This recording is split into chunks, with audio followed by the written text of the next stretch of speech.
Құрметті менің YouTube көрермендерім, қал жеріңіз қалай? Сіздерге мен көне заманнан, бұрыннан әжелеріміздің қолданып келе жатырған, мен сіздермен бір керемет бір жаңалықпен бөліскім келіп отыр. Яғни ангина, ангина қазір көбісінде бар. Бұл кішкентай баладан бастап үлкерген қарияға дейін бар. Сол себептен бұл өте оңай, және де арзан, және де барлығы натуральный күйде жасалынады. Мен сіздермен сонымен бөліскім келіп отыр. Ендеше менімен бірге жасап көріңіздер. Бізге алоэның сығындысы керек болады, алоэның суы керек болады.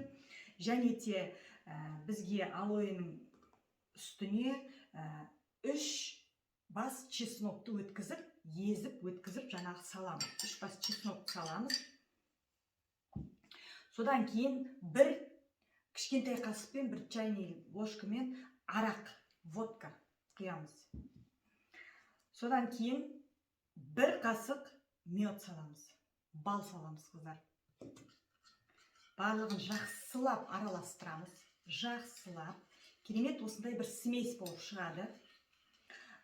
Бұл және де былтарай жылға прям действовать етеді, көмегі бар.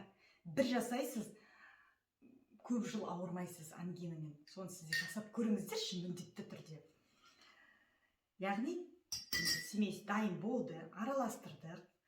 Содан кейін осындай бізге палочка керек болады. Бұған ватыны орап, осылай барлығын араластырып, ватымызға жағып, аузымыздағы ангинаға жақсылап тұрып, аузымызды сүртеміз. Жақсылап сүртіңіздер, қайта-қайта сүрте беріңіздер. Біздің мына кесеміздегі смесіміз біткенше күн ұзаққа түнімен түнге ұйықтағанға дейін жасаңыздар. Бүйтіп сүртіп аласыз. 1 сағаттан кейін тағы да жақсылап сүртіп аласыз ауызды. Тағы да 1 сағаттан кейін тағы да жақсылап сүртіп аласыз. Жатқанша жасаңыздар. Міндетті түрде эффекті мықты. Таңертең ангинаңыз болмағандай. Сенбесеңіз жасап көріңіздер. Ем болсын, қыздар, керемет енді. Бұл енді кез келген ауыздағы, тамақтағы инфекцияға барлығына көмектеседі. Инфекция, қандай да бір инфекция болса аузыңызда, бірден жасап көріңіздер. Ангинаға көмектесетініне менің көзім жетті, және температураны бірден түсіреді. Температура түскесін ангинаңыз басылып келе жатыр деген сөз уже. Ангина болғасын температура міндетті түрде болады. Оны өздеріңіз білесіздер. Дәл осылай жасап көріңіздер.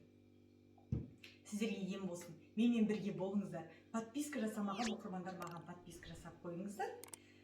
Экомама сіздерге керемет, әжемнен қалған рецепттермен сіздермен бөлісіп тұратын боламын. Комментарий жазуды ұмытпаңыздар, видеоның соңына дейін қараңыздар. Рахмет.